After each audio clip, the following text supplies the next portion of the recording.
할렐루야. 자, 우리 옆에 분 뒤에 분 인사하겠습니다. 당신은 하나님의 자녀입니다. 네, 아닙니다. 네, 아닙니다.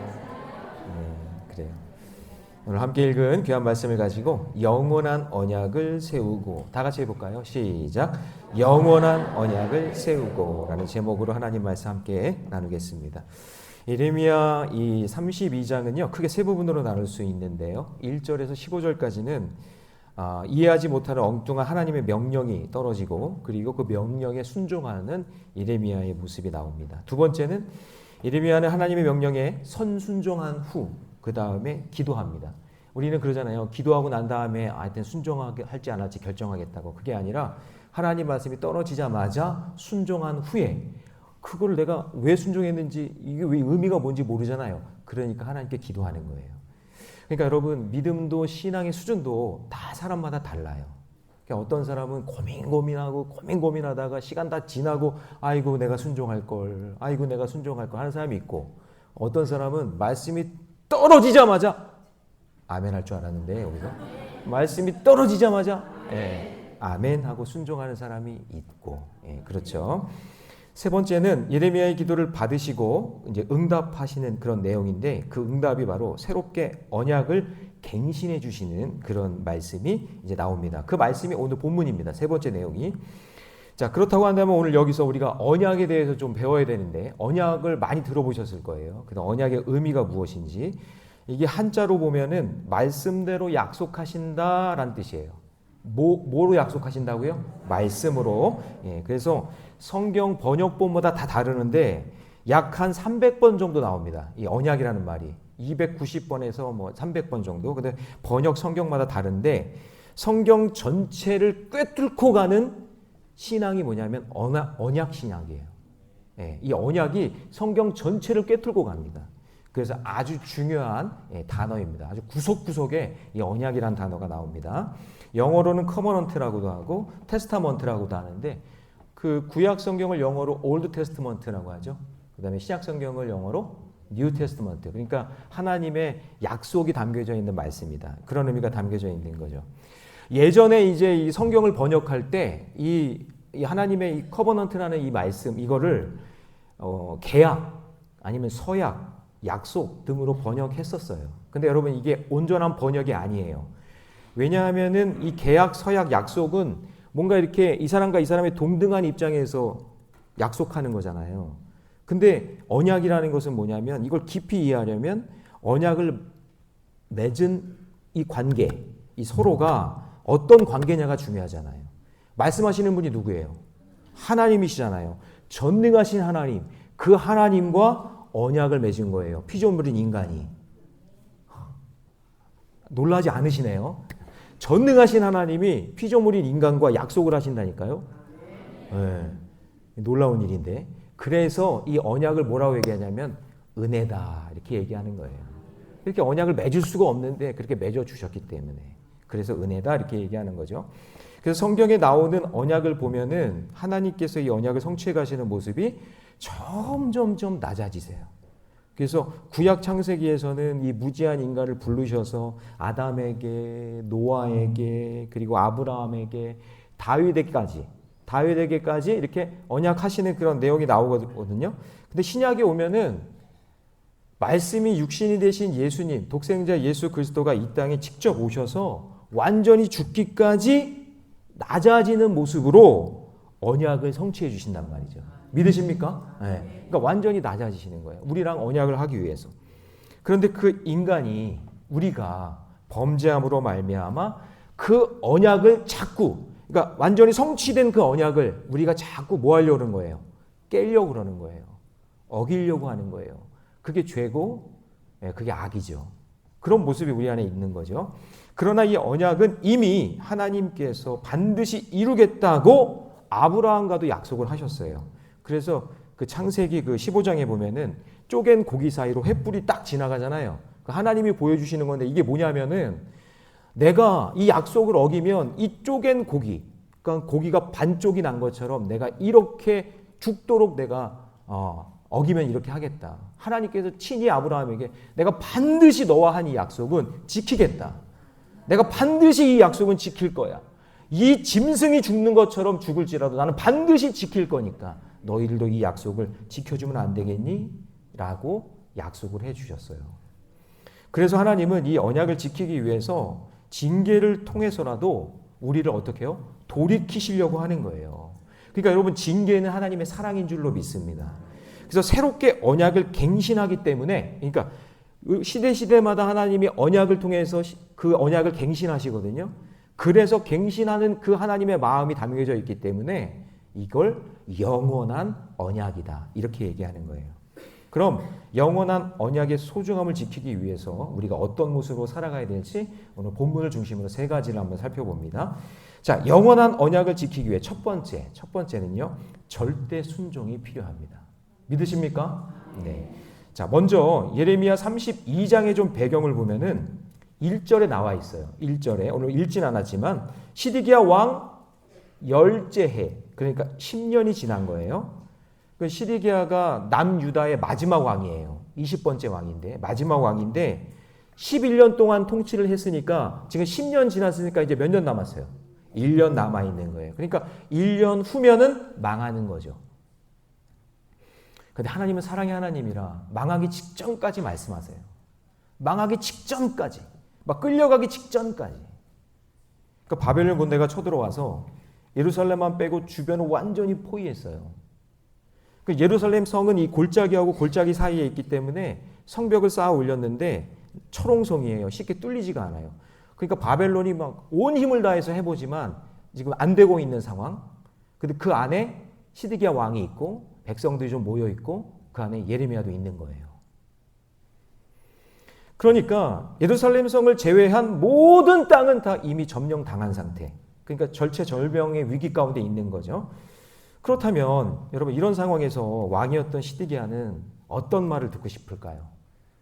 그래도 하나님을 의지하고 하나님을 아는 사람이니까, 왕이시여 걱정 마십시오. 우리가 이길 수 있습니다. 하나님 우리와 함께 하시니까 승리할 수 있습니다. 이런 말을 기대하지 않았을까요? 그런데 예레미야는 정직하게 하나님 말씀을 그대로 직고합니다. 바벨론에게 항복하라. 그리고 우리는 바벨론의 포로로 끌려간다. 그리고 70년 후에야 돌아온다. 이런 말만 계속하는 거예요. 그러니 가뜩이나 힘들어 죽겠는데 이런 말을 하는 사람들이 이 말 계속 듣다 보니까 사람들이 요동하기 시작하는 거예요. 이거 예레미야 말이 옳은 거 아니야? 도움이 될 게 하나도 없다고 생각하니까 예레미야를 시위대 뜰에 가둬버려요. 그러니까 지금 남유다의 상황은 외적으로는 바벨론 포로 군대에 의해서 포위가 되어 있고 내적으로는 하나님의 말씀이 들리지 않는 거예요. 외적으로 내적으로 완전히 지금 위기 가운데 있는 상황. 자, 그러나 우리 하나님은 영원한 언약을 지키시는 하나님인 줄로 믿습니다. 그래서 이스라엘 백성을 포기하지 아니하시고 칼과 기근과 전염병이라는 징계를 통해서 계속해서 돌이키기를 원하시는 그 하나님의 작업이, 하나님의 일하심이 드러나고 있는 거예요. 그래서 이 칼과 기근 전염병은 하나님의 징계인 동시에 하나님이 나는 결코 너희를 포기하지 않을 거야 라고 하시는 하나님의 사랑이기도 합니다. 그래서 그 하나님의 사랑을 깨달았다면 그러면 어떻게 해야 돼요? 신속하게 말씀이 들리는 자리로 나와야 되고 기도의 자리로 나와야 사는데, 이 미련한 사람들은 눈에 보이는 외적인 것이 어렵다고, 이거 하나님의 소망이 없다고 생각하고 말씀과 기도를 버리는 거예요. 아니, 말씀과 기도를 왜 버려요? 힘들고 어려워도 끝까지 좀 붙잡고 있어야지. 네, 그게 하나님이 기대하는 바람인데, 우리에게 기대하는 모습인데, 조금 어렵다고 예배 안 드려요. 말씀 버려요. 기도하지 않아요. 그러니 그것이 이제 문제가 되는 거예요. 여러분, 우리가 고난 중에도 말씀이 들리면 하나님께서는 길밖에 길을 내시는 줄로 믿습니다. 홍해를 가르고 길을 내시는 줄 믿습니다. 광야에 길을 내시고 사막에 강을 내시는 분이 하나님이잖아요. 그런데 시드기야는 외적인 것도 무너지고 내적인 것도 무너지기 시작합니다. 그러니까 말씀 속에서 지혜와 명철을 얻고 말씀이 나를 이끌어가야 되는데 말씀이 없으니까 막 교만한 거예요.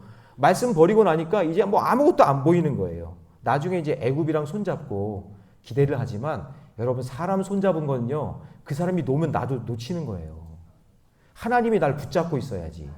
내가 그 사람을 잡고 있다고 해서 되는 게 아니라 하나님이 나를 붙잡고 있어야 되잖아요. 그래서 우리가 여러분 일상 속에서 하나님을 붙잡고 있는 방법이 뭐예요? 말씀 속에서 기도하고 말씀 중심으로 전도하고 말씀 중심으로 제자 훈련 받는 거예요. 그래야 위기 상황 속에서 벗어날 수 있는 길을 우리에게 보여주실 줄 믿습니다. 그래서 언제나 평상시에 하나님 말씀이 내 상황보다 앞서가게 해야 돼요. 그래서 여러분 새벽 말씀이 중요한 거예요. 왜냐하면 새벽에 내가 어떤 일을 하기 전에 말씀이 먼저 앞서가는 거예요. 말씀을 들으면 그 말씀이 나를 앞서가게 되어 있어요. 생각을 하게 되니까. 그렇죠? 여러분 우리가 항상 생각이 먼저 가잖아요. 생각이 먼저 간다는 건 뭐냐면 내 생각 속에 말씀을 채우면 그 생각이 내 상황과 일 가운데 먼저 역사하기 시작하는 거예요. 믿으시기 바랍니다. 그래서 여러분 병들어도 말씀 들어야 돼요. 할렐루야. 네. 그래서 어디 가서도 말씀 들어야 돼요. 말씀 전하는 사람이 싫어도 말씀 들어야 돼요. 그게 여러분이 살 길이에요. 그런데 시드기야는 하나님의 말씀을 듣지 않고 어찌하여 이같이 예언하느냐 하면서 도리어 예레미야를 어디에 가뒀다고요? 감옥에 그냥 가둬버리는 거예요. 그러나 예레미야는 하나님께서 이해할 수 없는 명령을 해도 절대 순종합니다. 그래서 그 명령이 뭐였죠? 우리 이제 앞쪽에 보면 숙부의 아들 하나멜이 오잖아요. 와가지고 고향 땅에 있는 아나돗 밭을 사라고 완전히 포위돼가지고 점령 다 당했는데 그 땅을 사라는 거예요. 여러분 이게요 상식적으로 말이 안 되는 게 지금 예루살렘 빼고는 전부 다 바벨론 포로로 잡혀 있는 거죠. 빨간색이 다 포로로 잡혀 있는 땅이고 아나돗도 마찬가지고 그러니까 예루살렘만 지금 있는 거예요. 그런데 예레미야는 하나님 말씀 100% 순종하는 사람이기 때문에 지금 이해가 되지 않아도 저 밭을 사라는 하나님의 말씀에 절대 순종하는 거예요. 게다가 일부러 매매 계약서를 2개 만들어요. 그래서 원본은 나중에 생각해서 보이지 않게 이렇게 숨겨놓고 그 다음에 사본은 그 제자 있잖아요. 제자 바룩에게 들고 다니면서 사람들에게 자랑하라고. 내가 이 땅 샀다고. 이 땅 샀다고. 내 땅이라고.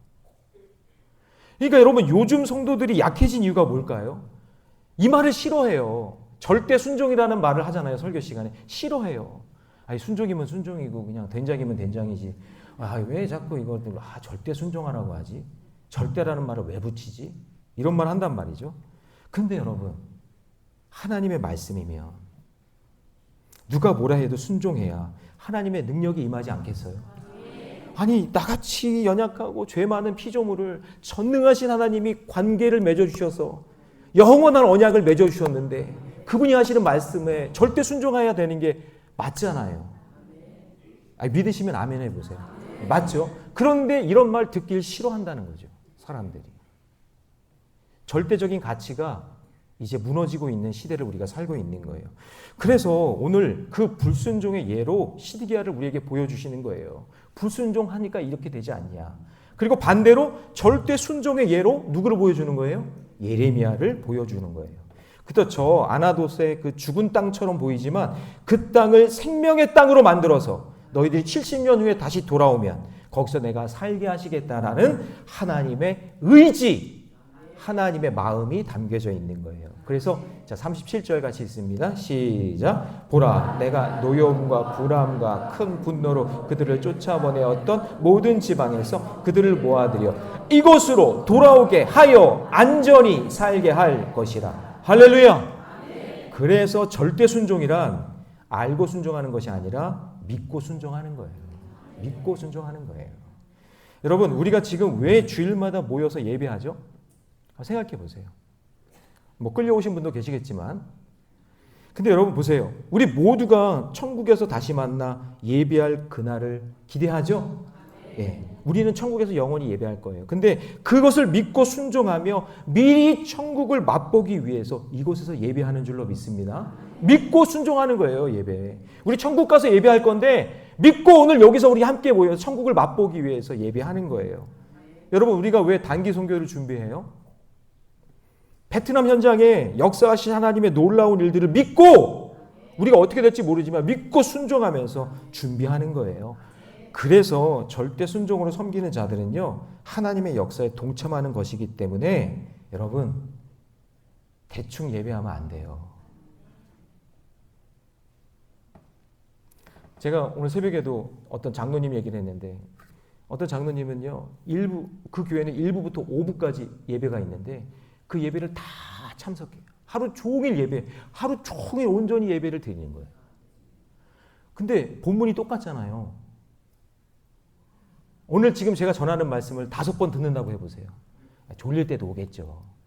네, 힘들겠죠. 아니, 지금도 조는 분이 있는데 5번 듣는 분은 얼마나 졸리겠어요. 그렇죠? 그런데 여러분 그거 아세요? 이분이 간증하는 게 뭐냐면 그 예배 때마다 성령이 역사하는 게 다르다는 거예요. 성령이 역사하시는 메시지가 다 다르다는 거예요. 그래서 이 5번 예배 드리는 게 너무나 은혜롭고 장로직분을 받으면서 자기가 결심한 게 뭐냐면 저는 주일의 모든 예배를 제가 참석하겠습니다 라고 결심을 한 거예요. 예배를 생명처럼 여기고 소중하게 여기는 거예요. 그래서 여러분 예배 대충 준비하면 안 돼요. 천국에서 하나님과 함께 예배하는 마음으로 영과 진리로 예배하시기 바랍니다. 할렐루야. 베트남 단기선교팀 성교 대충 준비하면 안 돼요. 베트남 땅에 복음의 씨앗을 뿌려줘서 생명이 살아날 것을 믿고 준비하시기 바랍니다. 그래서 예수님이 사마리아 여인을 만났을 때 예배를 강조하시면서 뭐라고 그러죠? 자, 중요한 말씀이니까 한번 읽어볼까요? 요한복음 4장 23절 시작.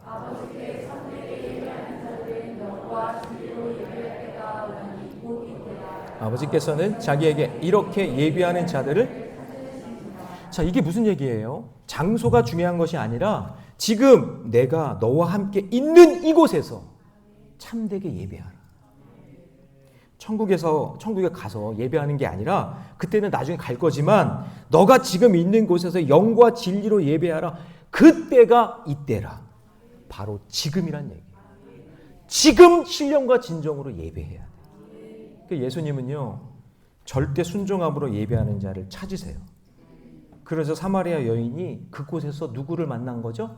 그냥 유대인을 만난 게 아니라 자 25절 시작. 여자가 이르되 메시아 곧 그리스도라 하는 이가 오실 줄을 내가 아노니 그가 오시면 모든 것을 우리에게 그분을 만나는 역사가 그 안에서 일어나는 거죠. 그러므로 여러분 절대 순종함으로 예배하니까 사마리아 땅에서 예수 그리스도 메시아를 만나는 것처럼 오늘 이 시간에 사마리아 여인처럼 그 떼양볕 우물가에 있는 그 떼양볕 우물가가 중요한 게 아니에요. 그곳이 하나님을 예배하는 곳이라면 주님을 만나는 것이고 예레미야 선지자처럼 지금 시위대 뜰에 감금되어 있지만 그곳이 영과 진리로 예배하면 그곳에서 하나님을 만나게 되는 역사가 일어날 줄로 믿습니다. 절대 순종함으로 예배하십시오. 절대 순종함으로 살아가실 때 하나님께서 여러분의 그 영원한 언약을 이루시는 하나님을 경험하게 될 줄로 믿습니다. 자, 더 나가서 영원한 언약을 위해서는요. 자, 같이 있습니다. 시작. 좋은 관계로 살아라. 지난주에도 말씀 나왔던 게 또 약간 바뀌어서 나온 게 이제 38절인데요. 같이 있습니다. 시작. 그들은 내 백성이 되겠고 난 그들의 하나님이 될 것이라. 그러니까 이거 관계에 대한 이야기예요. 그러니까 예레미야의 중심 키워드는 사실 성경 전체의 핵심 키워드가 뭐냐면 하나님과의 관계예요. 이 시드기야 왕은 하나님의 말씀에 불순종하면서 하나님의 관계를 우습게 여겼어요. 여러분 사람들도 가끔 관계를 우습게 여기는 사람이 있지 않아요? 그런데 여러분 예레미야는 하나님과 신뢰하는 관계이기 때문에 아나돗 밭을 사라는 말씀에 절대 순종의 모습을 보여주는 거예요. 그래서 여러분 성도들도 보면은 하나님과 관계가 안 좋으면요 자연스럽게 불순종하는 모습이 나타나요. 그건 어쩔 수가 없더라고요. 제가 보니까 하나님과의 관계가 깨진 자들은 영과 진리로 예배드리는 걸 힘들어해요. 왜냐하면 보세요. 관계가 끊어졌으니까 말씀이 들릴까요? 안 들릴까요? 안 들려요. 그러면 말씀이 안 들리면 절대 순종이 어렵죠. 안 되는 거예요. 그런데 하나님과의 관계가 좋으면 말씀이 꿀송이보다도 달게 들려요. 집중하게 돼요. 아니 어떻게 졸아 하나님 말씀이 들리는데. 기도의 능력이 나타나요. 하나님과 관계가 있으니 능력이 막 나타나고 찬양이 신나요. 찬양하는데 율동이 내가 하고 싶지 않아도 막 그냥 나오는 거예요. 섬기는 게 기쁘게 되어 있어요. 왜냐하면 내가 그분과 관계가 있으니까. 그분이 날 보고 있고 그분이 나의 찬양을 들으시고 기도를 들으시고 예배를 받으시니까. 믿으십니까? 네. 이렇게 하나님과 좋은 관계로 사는 자들이 모여서 한 마음과 한 뜻이 될 때 자기도 복을 받고 후손들도 복을 받는 생명 살리는 건강한 공동체가 되는 거예요. 그 말씀이 39절이에요. 같이 읽습니다. 시작. 내가 그들에게 한 마음과 한 길을 주어 자기들과 자기 후손의 복을 위하여 항상 나를. 그러니까 여러분 이게 선순환이에요. 항상 경외한다. 계속 예배하는 그 가운데 하나님을 예배하며 절대 순종하는 자들에게 나도 복을 받고 후손도 복을 받는 거예요. 그래서 그 교회에 하나님과 좋은 관계로 사는 성도들이 많아야 돼요. 선순환이 계속되기 때문에 하나님이 주시는 복이 그 가정과 교회 공동체 떠나지 않고 계속 복을 주세요. 40절 보면은 같이 한번 읽어볼까요? 복되는 말씀이니까 시작. 내가 그들에게 복을 주기 위하여 그들을 떠나지 아니하리라 하는 영원한 언약을 그들에게 세우시고 나를 경외하는 그들의 마음을 두어 나를 떠나지 않게 하고. 할렐루야. 그러니까 하나님과의 관계가 선한 영향력이 되면 이 사람 때문에 저 사람이 복을 받아. 그 사람이 복의 통로가 되니까. 그 공동체 안에. 그래서 부모 때문에 자녀들이 복을 받고 자녀 때문에 부모가 복을 받고. 혜원아, 너 때문에 내가 복을 받고 싶다. 그럼 네가 하나님과의 관계가 좋아야 돼. 관계가 좋으면요, 그 복의 통로가 되기 때문에 그 사람 때문에 이 사람이 복을 받고 이 사람 때문에 저 사람이 복을 받는 거예요. 성도들 때문에 목회자가 복을 받고 목회자 때문에 성도가 복을 받는 거예요. 네. 기분 나쁘세요? 아니죠? 서로 복의 통로가 되어야 되잖아요. 그죠? 그래서 여러분 옆에 사람과 인사합시다. 당신 때문에 내가 복을 받았습니다. 그렇게 인사해 봅시다.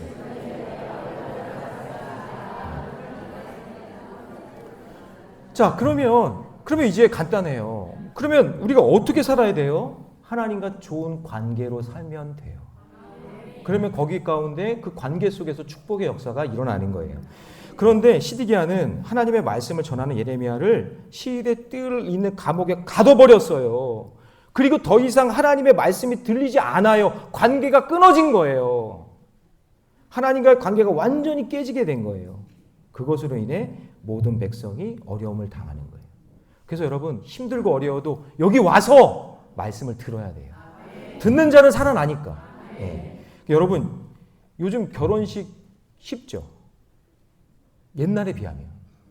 옛날에는 막 그냥 막 연지곤지 찍고 가마 타고 말 타고 그렇게 집에서 음식 다 하고. 여러분들은 지금 경험을 안 해봤구나. 제가 지금 끄덕이는 분 2분 봤어. 제가 보니까 80대 넘으신 분들이야. 그렇게 결혼했죠. 요즘은 그렇게 안 하잖아요. 식장 다 준비되어 있어요. 다 세팅되어 있어요. 그냥 1시간이면 끝나요. 그런데 여러분 결혼 생활은 어때요? 행복해요. 네, 네. 이럴 때 점수 딱 따는 거예요. 이럴 때. 네. 참말로. 네. 행복하대요. 네. 아멘. 네. 그게 근데 그렇게 행복한 게 아니라 억지로 행복해요 이렇게 하는 것 같은 느낌이 들긴 했지만 행복해야죠. 여러분 결혼 생활이 왜 어려워요? 두 사람이 한 몸이 되어야 되기 때문에 관계가. 여러분 여기서 인생의 최고의 공동체, 최초의 공동체 그게 여러분 가정 아니에요? 하나님이 만드신 최초의 공동체 그게 가정이잖아요. 남자 여자가 만나서 가정을 이루잖아요. 그러면 두 사람이 한 몸이 되기 때문에 거기에서 그 관계를 통해 많은 일들이 일어나겠죠. 나도 모르는 갈등도 일어나고 또 아는 갈등도 일어나고 또 어려운 일들도 일어나고 그러잖아요. 그런데 그 결혼 생활 속에 하나님이 계셔서 말씀의 인도함을 받을 때 그때 갈등도 있고 어려움이 있지만 그것을 통해서 한 눈금 한 눈금 성장하게 되는 거죠. 내 것도 양보하게 되고 그 사람을 이해하게 되고 함께 공유하고 공감하게 되고. 그래서 여러분 성도는 하나님과의 관계를 통해서도 하나님과 그 사람 사이, 그리고 사람과 사람들의 그 관계가 하나님의 말씀과의 그 관계가 잘 이루어지면 그 원리를 안단 말이에요. 하나님과 나의 관계의 거기를 통해서 원리를 알기 때문에 사람과의 사람 관계의 원리도 깨닫게 되는 거예요. 그래서 여러분 성도는요, 하나님과의 관계를 통해 사람과의 관계가 회복되고 성장하면서 세상에서 배우지 못한 것들을 배우게 돼요. 그래서 불신결혼이 왜 힘든지 아세요? 나는 하나님과의 관계를 통해서 하나님께서 이루시는 신앙의 메커니즘을 알잖아요. 어떻게 푸는지 알잖아요. 어떻게 이루어가는지 알잖아요. 그런데 믿지 않는 사람은 이걸 모른단 말이에요. 그러니까 이걸 모르니까 아무리 얘기해도 안 돼요. 그러니까 자꾸 충돌이 일어나는 거예요. 더 어려워지는 거죠. 그래서 여러분, 저는 우리 자녀들이 하나님과의 관계 속에서 살아가는 어머니, 아버지를 보고 본받았으면 좋겠어요. 우리 엄마, 아빠가 하나님과의 관계 속에서 이 위기와 갈등을 어떻게 말씀으로 이기시는지, 이걸 어떻게 극복해 나가는지, 그런 것들을 보고 배우는 거거든요. 그 모습을 체득하게 되는 거예요. 자연스럽게 배우게 되고 본받게 돼요. 그렇게 살아가는 거예요. 그러므로 여러분, 좋은 관계가 있는 가정과 교회는요, 세 가지 원칙이 있는 것 같아요. 첫 번째는 뭐냐면 항상 말씀이 들려요. 예, 말씀이 있어요. 두 번째는 그 말씀을 함께 공유해요. 가정 예배 드리든 함께 예배를 드리든. 그리고 셋째는 말씀대로 순종하는 자의 삶을 보여줘요. 예, 그게 좋은 관계가 있는 가정과 교회인 줄로 믿습니다. 그래서 여러분, 예레미야를 보시면 하나님의 말씀이 계속 듣잖아요. 위기 가운데도 계속 들어요. 전쟁인데도 계속 들어요. 아니, 감옥에 갇혀 있는데도 하나님 말씀을 계속 들어요. 그리고 그 말씀을 외면하는 게 아니라 외쳐요. 또 공유해요. 그리고 비록 시위의 뜰에 갇혔지만 하나님과의 관계가 분명하니까 아나도 땅을 사라는 그 비상식적인 명령도 아멘하고 절대 순종하는 모습을 보여주는 거예요. 그래서 힘들고 어려운 상황 속에서도 하나님과 좋은 관계가 있을 때 복이 임한다. 그래서 지금 이 말씀 속에서 나라는 엄청난 위기 가운데 있지만, 잘 보세요. 오늘 본문의 특징인데, 엄청난 위기 가운데 있지만 말씀이 들리는 자는 복 받는다, 그런 얘기예요. 41절 같이 있습니다. 다 같이 시작.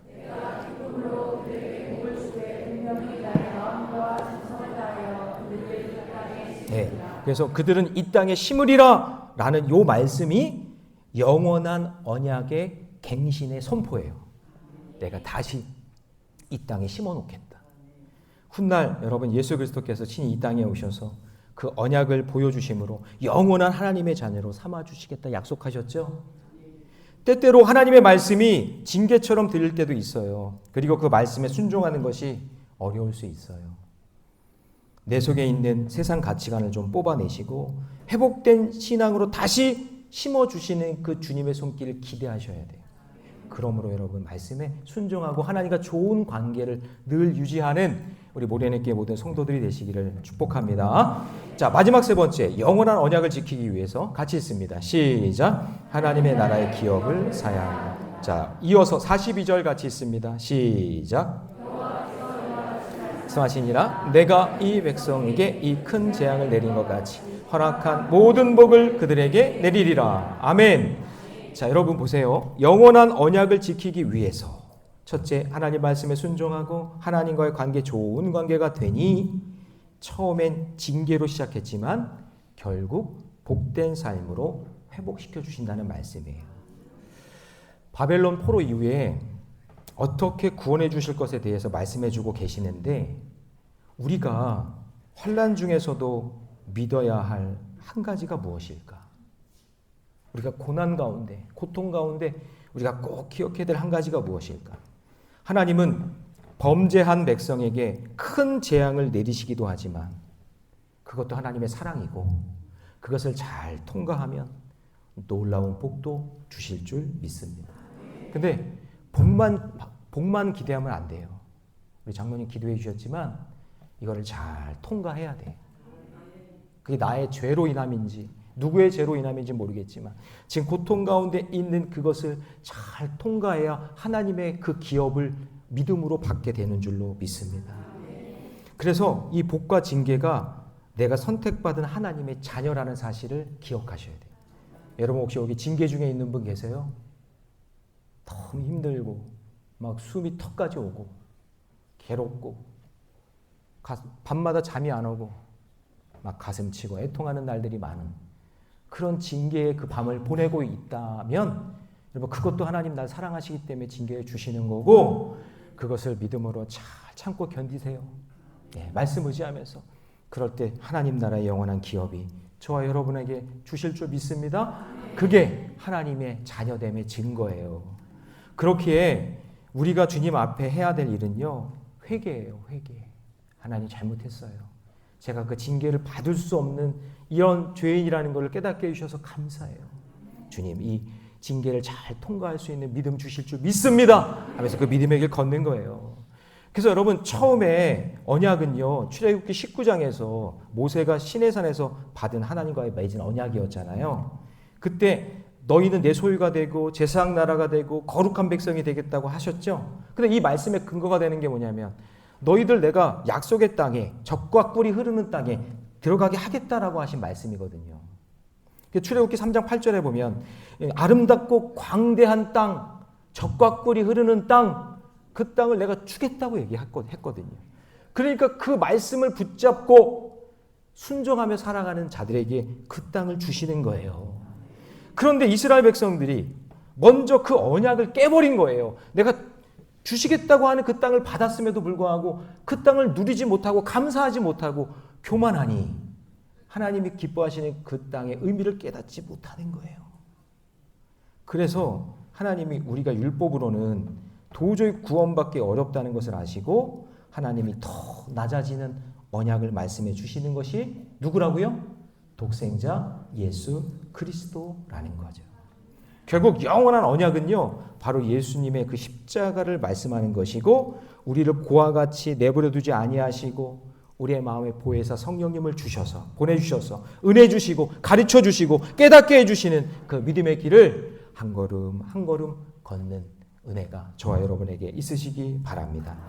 자, 그러면 오늘 이제 그러는 거예요. 너희가 그 출애굽 당시에 내가 땅을 주겠다 약속한 그 말씀이 지금도 여전히 유효하니까 너희들도 그러면 뭘 해야 되느냐? 땅을 사라 그 얘기예요. 밭을 사라. 자, 그것이 43절입니다. 같이 읽습니다. 시작. 너희가 말하기를 황폐하여 사람이나 짐승이 없으며 갈대인의 손에 넘김가 되었다 하는 이 땅에서 사람들이 밭을 사되. 우리가 할 일은 그건 뭐냐? 밭을 사는 일인 거예요.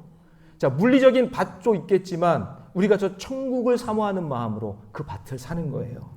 여러분 제가 땅 투기하라는 얘기가 아니라는 거 아시겠죠? 네. 이거를 또 갑자기 다른 걸로 또 이렇게 깨닫고 땅을 사라는 얘기인가? 이렇게 생각하시면 안 돼요. 자, 44절에 보니까 이런 땅 이런 땅을 얘기하시는데 저는 이 음성이 너무나 은혜가 돼요.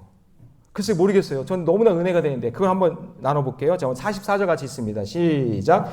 베냐민 땅과 예루살렘의 사방 유다의 성읍과 산지의 성읍들과 저지대에 있는 성읍들과 네겝의 성읍에 있는 밭을 은으로 사고. 자, 여러분 저를 보세요. 예레미야 선지자가 지금 시대들에 누가 있는지 모르겠어요. 거기에 사람들이 누가 있는지 모르겠어요. 누가 내 얘기를 듣는지 모르겠지만 예루살렘 사방에 있는 땅들을 이야기하면서 하나님이 야, 너 아나도 땅 너 샀지만 너만 사면 안 되고 거기 있는 모든 사람들이 그 땅을 사야 돼. 지금은 우리가 이제 포로로 끌려갈 거지만 다시 돌아오면 이 땅이 회복될 거니까 너희들 그 땅 사야 돼. 베냐민 땅도 사야 돼. 예루살렘 사방 땅도 사야 돼. 유다 성읍들도 사야 돼. 저 산지에 있는 성읍들도 다 사야 돼. 너만 사면 안 되고 너만 천국 백성 되면 안 되고 너희 가족도 너희 자녀들도 이 세상 모든 사람들이 그 땅을 사야 돼 라고 지금 외치고 있는 거예요. 울면서 외치고 있는 거예요. 여러분 지금 내가 어떤 기업을 가지고 있는 것 그것은 소망이 되겠죠. 그 땅이 있다는 것 내가 살 땅이니까 얼마나 소망이 되고 기대가 되겠어요. 그런데 여러분 우리가 진짜 영적으로 누려야 할 땅은 저 하늘나라 천국에 있는 땅인 줄로 믿습니다. 그래서 하나님께서 황폐하게 된 이 땅을 돈을 주고 사라 그렇게 말씀하고 있는 거예요. 그래서 여러분 44절을 다시 보시면 아나도 땅뿐만 아니라 여기저기 모든 땅을 이야기하는 이유가 그 땅은 예레미야만 사면 땅은 된 땅이 아니라 우리 모두가 사야 되는 땅이라는 것을 말씀해주고 있는 줄 믿습니다. 그러므로 여러분, 이 가나안 땅은 이스라엘 백성들에게 하나님 주신 기업이죠. 그러므로 우리도 하나님의 나라의 소망을 두고 살면 하나님 나라에 대한 땅뿐만 아니라 아직도 믿지 않는 가정이 그 땅이 될 것이고, 아직도 복음을 전하지 못한 땅도 그 땅이 될 줄로 믿습니다. 우리가 베트남에 가서 복음을 전하고 거기에 교회를 짓는 일과, 그리고 복음을 전해서 하나님 생명을 살리는 그 일도 그 땅을 차지하는 일이 될 줄로 믿습니다. 예레미야 선지자가 아라도 땅을 샀다는 소문을 들었을 때 처음에 사람들이 그랬어요. 미쳤다. 아니, 빼앗긴 땅을 왜 사냐? 저게 법률적으로 저게 인정이 되는 땅이냐? 모두가 다 비웃었어요. 그런데 여러분 생각해 보세요. 70년이 지나고 난 뒤에 사람들이 나중에 알게 돼요. 아, 에레미야가 옳았구나. 아, 하나님께서 말씀하는 것이 옳았구나. 나중에 되면 사실은 여러분 늦은 거예요. 지금 여러분 이 음성을 듣고 하나님이 원하시는 그 땅을 여러분 믿음으로 얻는 저와 여러분이 되시기 바랍니다. 마찬가지예요. 여러분 복음 전할 때 이런 심정으로 전하세요. 예레미야가 감옥에 있지만, 지금 갇혀 있지만 그들도 그 땅을 사서 구원받아야 될 그 심정으로 울면서 전하세요. 그러면 그들이 거기서 하나님 말씀을 깨닫는 사람은 어이할꼬 하며 주께로 돌아오는 백성이 있을 것이고, 그때 깨닫지 못하는 사람은 아, 그 사람의 말이 옳았구나, 하나님의 말씀이 맞았네 하는 그 순간이 오게 될 줄로 믿습니다. 그러므로 나의 구원을 위해 예수님께서 천국의 땅값을 대신 지불해 주셨듯이 오늘 나 또한 누군가의 구원을 위해 땅값을 지불하며 살아가시기 바랍니다. 그것이 바로 영원한 언약을 세우며 사는 하나님의 백성인 줄로 믿습니다. 여러분, 예수님은 언약에 대해서 이렇게 말씀하셨어요. 너무나 중요한 말씀인데요. 자, 한번 읽어봅니다. 마태복음 26장 28절. 다 같이 시작. 이것은 죄사함을 얻게 하려고 많은 사람을 위하여 흘리는 바 나의 피 곧 언약의 피니라. 자, 여러분, 우리가 하나님의 자녀가 되는 놀라운 관계를 맺을 수 있는 것이 나의 노력과 나의 공로가 하나도 없어요. 우리가 성경에 나와 있는 율법을 다 지켜서 하나님이 나를 자녀 삼아 주신 것이 아니에요. 그럼 무엇이 하나님과 나의 관계를 설명할 수 있을까요? 방금 읽은 말씀처럼 언약의 피, 예수님의 보혈밖에는 없어요. 시내산에서도 언약의 피가 나와요. 왜냐? 이것은 모세의 공로로 이게 구원의 역사가 일어나는 게 아니니까. 그리고 성막에서도 언약의 피가 나와요. 왜냐? 그들의 그 피값을 대신할 제물의 피가 있어야 구원받으니까. 그렇죠? 그리고 당연히 예수님의 십자가에서도 예수님의 흘리신 그 피가 십자가에 다 묻어 있어요. 그래서 우리는 하나님과 피로 언약을 맺은 관계예요. 이 피가 우리를 영원히 살게 하는 줄로 믿습니다. 그러면 여러분, 내 구원을 위해 내가 스스로 희생할 수 있어요? 내가 구원받기 위해 내가 희생할 수 있어요? 그거는 자살행위 아니에요? 그건 말도 안 되는 거죠. 그러면 내 구원을 위해 누가 대신 피를 흘려 죽을 수 있나요? 사랑하는 내 가족이라도 그거 어려울 거예요. 쉬운 일이 아니에요. 예수님이 다 해주신 거예요. 그래서 예수님의 피밖에 없는 거예요. 예수의 피밖에 없네. 나의 제속하기는 예수의 피밖에 없네. 나의 공로 없도다. 예수의 피밖에 없네. 그거예요. 우리를 위해 영원한 언약을 세우신 이 언약의 피의 언약을 은혜라고 부를 수밖에 없는 이유가 여기에 있는 거예요. 그러므로 우리가 영원한 언약을 지키기 위해 첫째, 하나님 말씀에 절대 순종하시기 바랍니다. 둘째, 하나님과 좋은 관계로 살아가시기 바랍니다. 셋째, 하나님 나라의 기업을 위해 울더라도 그 땅을 차지하기 위해 복음을 전하며 사는 저와 여러분 되시기를 축복합니다.